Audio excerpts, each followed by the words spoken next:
somebody who eats meat and animal cruelty.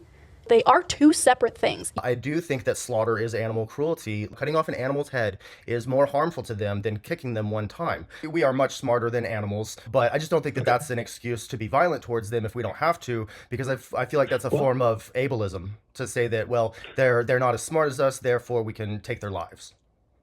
Well, not so much. It definitely can lead you down that path. When you say everybody, and you're including non-humans? Someone, yeah, I feel like animals are not inanimate objects. We turn them into that, we objectify them, but they're conscious individuals who care how they're treated. There's somebody in there with a personality. This is this is an individual, a dog or a cat. There's someone in there experiencing that life. That's someone, not something. These animals are killed when they're children, when they're very, very young. So the natural lifespan of a pig is 12 years old, just like a dog, but pigs are killed when they're only 6 months old, and that's like killing a puppy.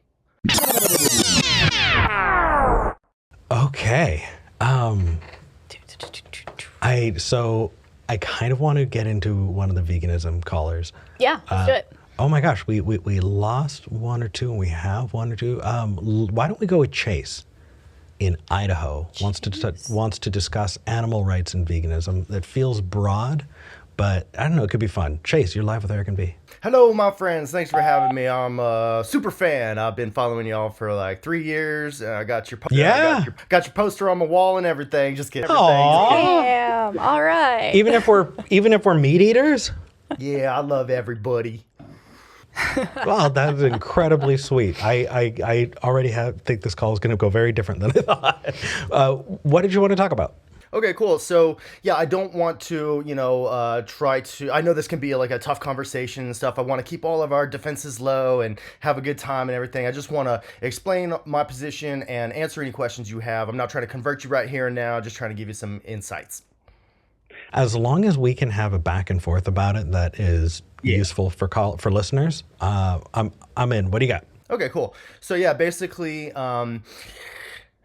okay, so if we think it's wrong to kick an animal, isn't it worse to cut their head off?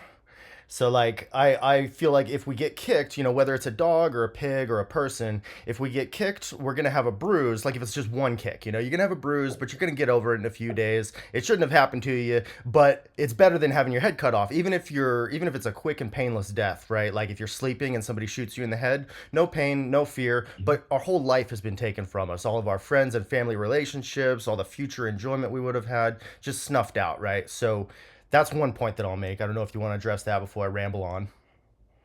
Well, yeah, absolutely. V, but before I do though, V, did you want to throw in anything? Honestly, I'm in a really influx place with all of this right now. I think I could be pulled in either direction given the right argument. So I'm just gonna listen to you two for a minute and see how y'all duke this out. So it sounds, Chase, like you're equating consciousness across the board. That an animal, which I would agree is conscious, is equivalent to a human, which we would both agree is conscious to a degree, right? Well, not necessarily, though. It sounds like you're viewing those in kind of the same way. Could you clarify that for me? Sure. So not exactly. I mean, we're all sentient, because we have whether we're talking again about a pig or a dog or a human, we all have a brain and a nervous system. So we're conscious, we're able to feel pain and pleasure, mental states, and have desires and stuff. But no, we are much smarter than animals, or at least the average human is smarter than the average animal, But I just don't think that that's an excuse to be violent towards them if we don't have to, because I feel like that's a form of ableism. To say that, well, they're not as smart as us, therefore we can take their lives. Well, not so much. It definitely can lead you down that path into, okay, well, what about humans who aren't as smart as other humans?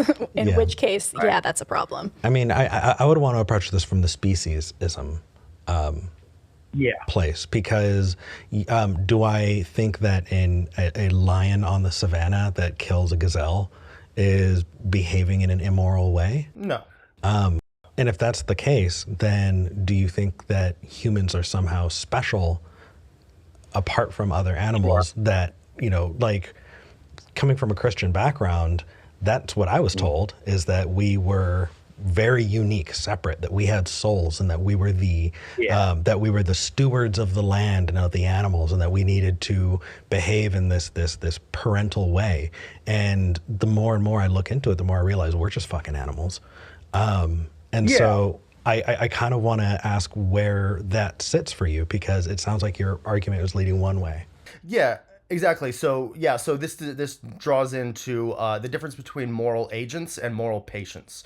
So a lion would kill. Okay, so first off, I would say it's not immoral for the lion to kill the gazelle because the lion doesn't know any better, and they're killing in order to survive. A lion is a carnivore; they have to eat animals in order to survive, and they don't know any better. But we, on the other hand, though we are animals, we are smarter than the lion. We are civilized human beings who can make compassionate choices, and so therefore we're held to a higher moral standard. A lion would kill a human child if given the opportunity. Are we therefore justified in killing children simply because a lion would? No, we're held to a higher standard. So we don't want to make the appeal to nature fallacy of saying that, well, a lion does it in nature, therefore it's moral for me to do it also. But there is a circular argument in there as well, isn't there? You're saying a lion does it because it's in their nature. It is not in our nature because it's immoral, and it's immoral because we wouldn't do it, even though a lion would. Do you see? No, We need to Not quite. establish an external source of morality to measure this against, and then we can come to a conclusion. Yeah, I to be clear, I'm not saying that we shouldn't kill animals because it's not natural for us to do so, because I think we are omnivores. Like, we are able to kill and eat animals and digest it. It leads to increased risk of heart disease and cancer and things, and environmental devastation, but nevertheless, so it's not wrong because it's natural or not natural. It's wrong because it causes suffering and loss of life with no justified cause. It's just for pleasure. We're just doing this for our taste buds or our convenience as opposed to survival. And we should know better than the lion. So, can I ask a question? Yes, I do. Yeah. I do. Just, can I put a pin in something? Otherwise, I'm going to lose it. And that is that the cancer, heart disease, and environmental impact, I think, needs to go on a shelf, or we need to put a pin in that. Sure. That way it doesn't make this conversation dilute. Right, we could talk about the medical benefits of one or the other, but that wouldn't relate to the moral benefits of them, if that makes sense. Yeah, I just wanted to make the one point that we can live a healthy life on a vegan diet. So therefore it's unnecessary. We can. So therefore it's unnecessary for us to kill. That's my question for you.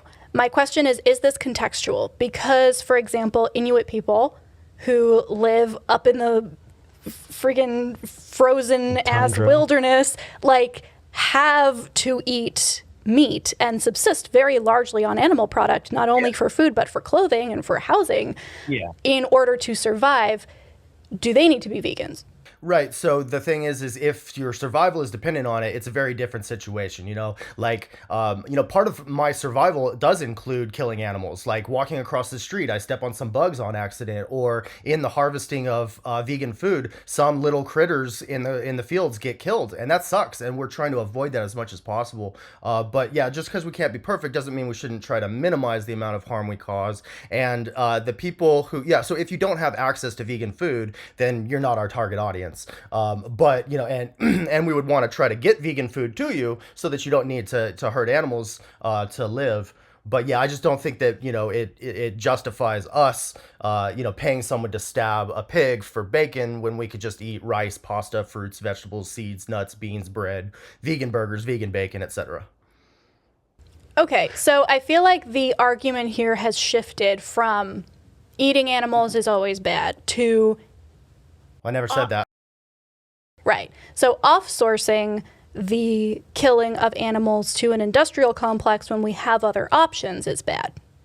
Yeah, I never said that killing animals is always. I mean, it's always. I think sometimes in life we're in a situation where there is no moral option. We just have to choose the least immoral option. And in that case, like killing an animal, an innocent animal who's not trying to harm you, killing them for your own survival, for you to eat, is understandable. I think it's moral for you to keep yourself alive, but it's immoral to kill them. But I would probably kill the animal to stay alive, because I can go on to help the world in more ways than the animal can. I'm an activist for humans and animals.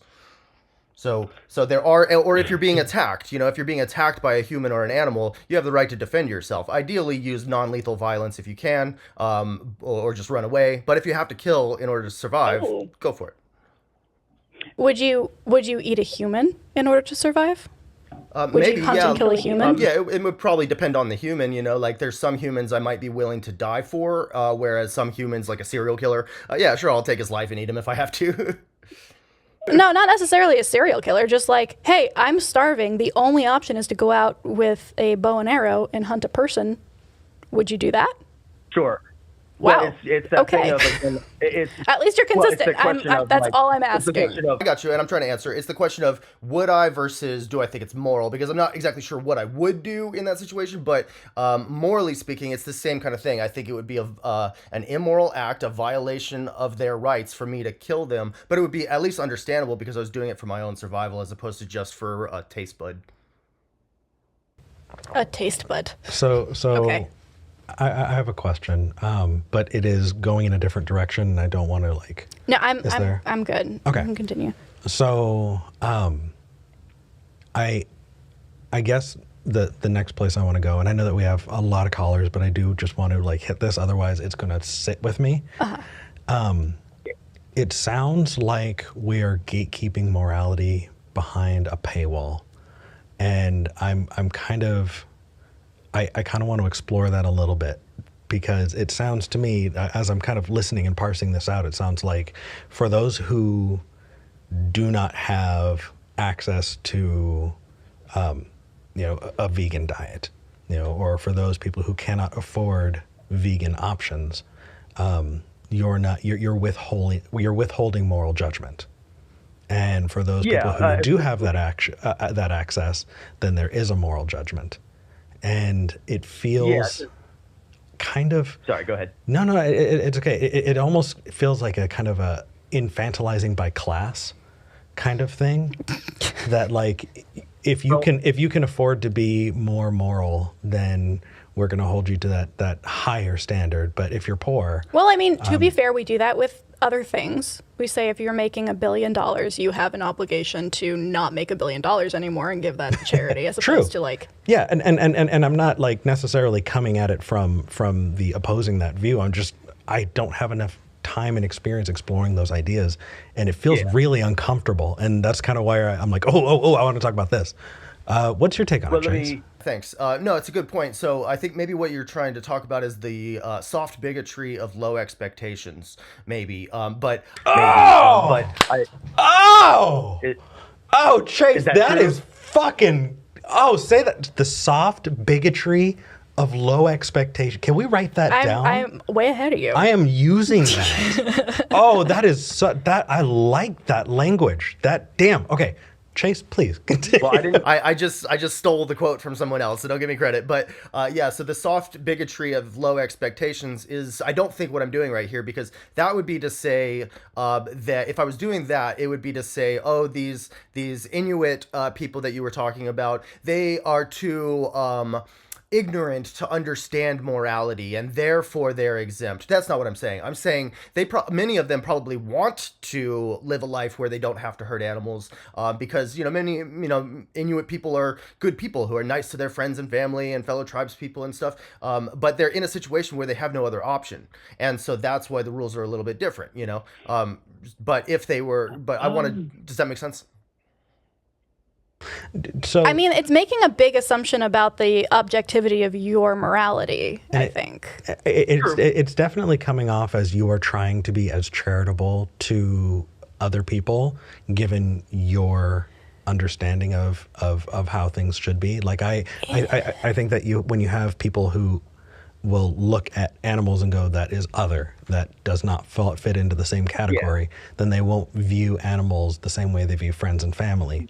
And because of that, it doesn't go across. It's just, there is, I know, Chase, I'm not targeting you with this at all. I want to make that clear. I think you perfectly explained a red flag that has been popping up for me with a lot of veganism conversations that happen in the US on social media specifically, which is this latent colonialism of I have the accurate way of viewing things. I'm not going to blame you for doing things the way you're doing it, but I also know that if you were given the option, you would do things my way. And so our obligation is to allow you, to give you the resources, come into your place, and give you the option of doing things the right way, aka my way. Okay. So, like, I feel like I definitely don't want to go down that path at all.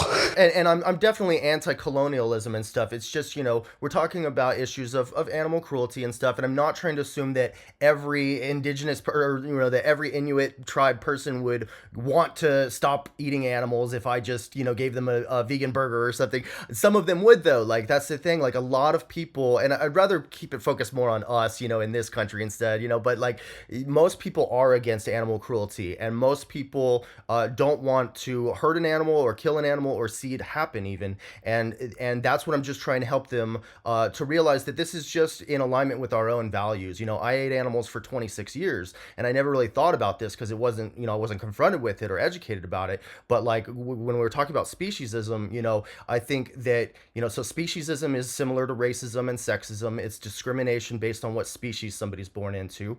So if we say it's wrong to kill a dog but fine to kill a pig, that would be speciesism because there's no real difference between these animals. Or if we were to say humans matter but animals don't, that's also speciesism because we are animals. Nobody gets to choose what body they're born into, and there's nothing wrong with being different. So we should just be nice to everybody. This is just an anti-discrimination stance, and to say that it's okay to kill animals because they're less intelligent is just ableism. We wouldn't accept that in the human context. Okay, Chase. Is it the buddy? Is it the everybody part that's getting you? I mean, there are quite a few things.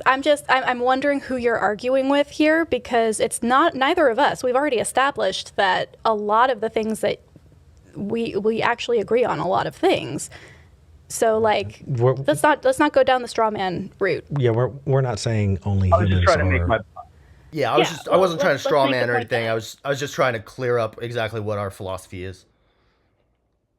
Who's our? The vegan movement, but my philosophy then, if you want. Okay, let's stick to individuals. I think that would be better. What's interesting, I feel like the place we're gonna break ways there, Chase, is when you say everybody and you're including non-humans, it feels like you're anthropomorphizing them, and I think that you would not call it that.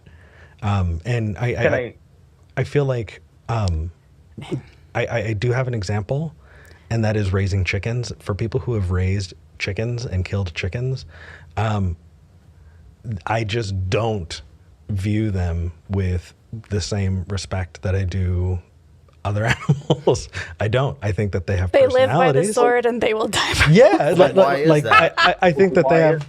Why? Though that it seems like it's just a social norm that we were following. No, so I grew up in a city, and at 29 years old, I moved to Texas to a ranch and cared for chickens. Caring for them, making sure that they're healthy. They were all free range. The enclosure that I built to keep them safe was gigantic. I mean, really gigantic for the number of chickens. So I put a lot into that, but also over time, I didn't feel bad about taking their eggs and also killing them. I think honestly, that is a really good place to maybe leave this, because I would love to have this conversation for the rest of the show, but I also want to talk to everybody else. And we do have other vegan callers on here as well. We only have, my question though, Chase, is I feel like there is a lot of emotionally loaded language and equivocation happening when you go on when you start listing talking points, right? Not when we're having a back and forth. I think that we have a really good back and forth. But I am going to flag to you that there are some areas where the talking points are not hitting correctly. And maybe you can refine those. Okay, I appreciate it. Can I just leave with one last thought? Yeah, I do want to address this real fast though. So, equating being somebody who eats meat and animal cruelty is dishonest. You might feel that way, absolutely. But there is actually a legal category of animal cruelty, that eating meat or killing to eat meat doesn't fall into. So they are two separate things. You might see overlap, you might see them as the same thing. That's totally valid.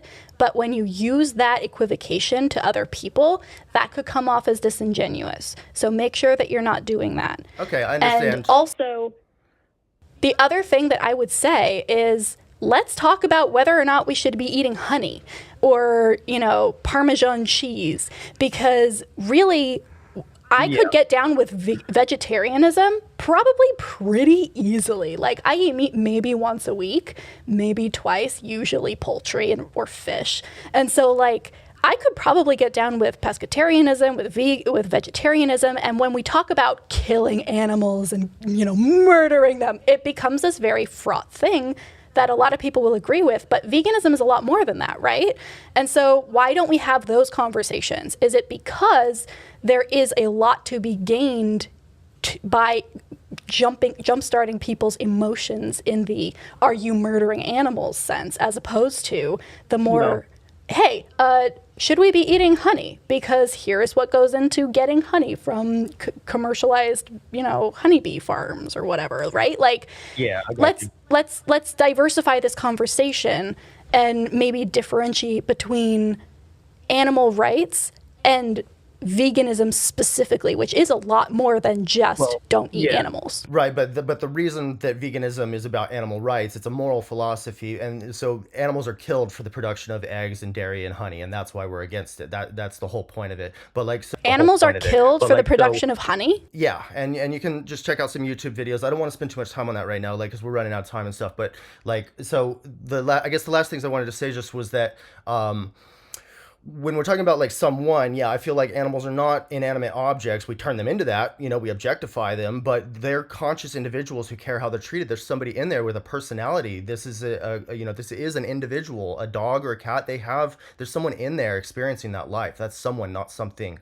So there's that. And then the last thing I want to say is like, I do think that slaughter is animal cruelty, like I outlined in the beginning, because I think that cutting someone's head off or cutting off an animal's head is more harmful to them than kicking them one time. And the last thing I'll say is that these animals are killed when they're children, when they're very, very young. So the natural lifespan of a pig is 12 years old, just like a dog, but pigs are killed when they're only 6 months old, and that's like killing a puppy. So I appreciate the conversation. I hope you guys have, if you have any last words, you can say whatever you want to say. I just want to say thanks again for the conversation and for everything that you do. I agree with like 99% of everything y'all say. Appreciate it, brother. I think that I sense a lot of propensity for change in me, but I'm not getting on board with treating insects like people. And so I think that I didn't say that though.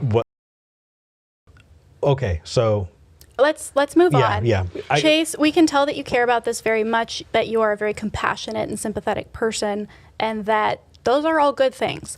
I would definitely dial back on the appeals to emotion and the equivocation. But other than that, you do you, we'll do us. Yeah, but just remember, if we were talking about like somebody abusing a dog or a child, there would be emotion involved in that conversation. But thank you guys. Okay. Take care, Chase. Bye. So for someone that we can have spirited debates with, because we could, that is definitely somebody that if they lived nearby, I could imagine us just happily arguing for months on it. Chase, we're glad that you followed and that you've kept up with us on our journey.